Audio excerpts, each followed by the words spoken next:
tidak memastikan kata Amir, Bapak Polsek, dia sudah dari dinas provinsi ya, dinas provinsi dari KUA ya, dari dinas-dinas dari Disperindak, dari Dispalut ya, komplit ini ya loba ya, DPMPD ya hadir ya. Ya, pada rame ini banyak sekali nih.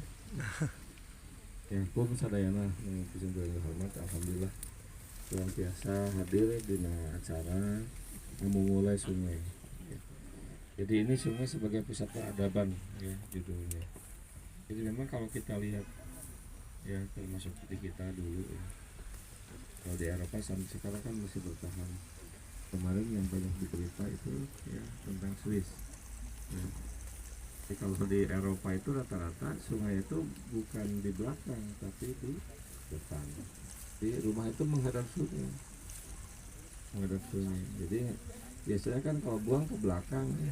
Jadi buang di belakangnya jalan gitu kan. Jadi buang itu ke jalan. Nah ke sungai. Nah jadi kita itu buang sampah tuh ke sungai. Nah kalau kita lihat peradaban zaman dulu ya memang dulu itu kan berbasis sungai di mana-mana, termasuk di Indonesia. Kita lihat ya kita ada kerajaan yang di Palembang misalkan ya, yang Jaya abad ke-6 abad 7 yang sering kita tahu adalah kerajaan Sriwijaya itu sungai. Sungai apa namanya itu? Sungai Musi. Kemudian juga ada yang di Kalimantan sungai juga berbasis sungai. Ya. Termasuk di pulau-pulau di kita hampir semuanya berbasis sungai. Ya. Oleh karena itu kalau misalnya